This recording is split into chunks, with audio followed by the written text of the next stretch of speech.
সকালবেলায় উঠে চা ধা খেয়ে নিয়েছি, ব্রেকফাস্ট এখন করা হয়নি, পুরো ডাস্টিংটা করলাম, মানে হেল্পিং হ্যান্ড ছাদ দিয়ে মোছার আগে যে ডাস্টিংটা করি সেটা করা হলো। এইবারে ব্রেকফাস্ট বানাবো, তোমাদের দাদা হয়ে গেছে বাজারে, আর বাবুকেও ব্রেকফাস্ট করে খাবো। বাবুকে আগে ফ্রেশন আপ করবো।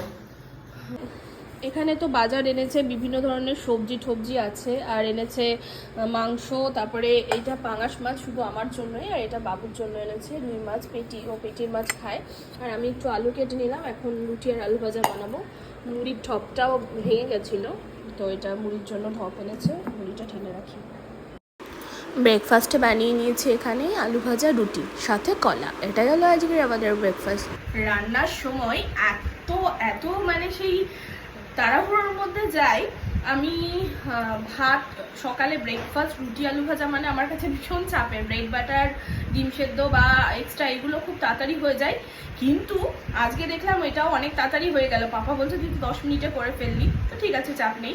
আর এদিকে ঝিঙে আলু কেটে নিয়েছি, পেঁয়াজ কেটে নিয়েছি, আদা রসুন কেটে নিয়েছি, দুধ জাল দেবো, ভাত হয়ে গেছে আমাদের।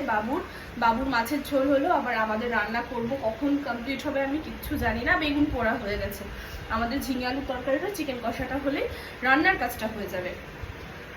রান্না বান্না করে স্নান ধান করে বাবুকে খাইয়ে আমরা চলে এসেছি লাঞ্চে। তোমাদের দাদাভাই যেহেতু চলে এসেছে, এখানে শশা তো থাকবেই, আর সাথে বেগুন ভর্তা, শীতকাল এখন আমাদের চলবে বেগুন টমেটো ভর্তা। এখানে ঝিঙে আলু সবজি, আর এখানে হচ্ছে কি চিকেনটাকে আজকে আলু দিয়ে করেছি, কিন্তু গ্রেভি কষা টাইপের।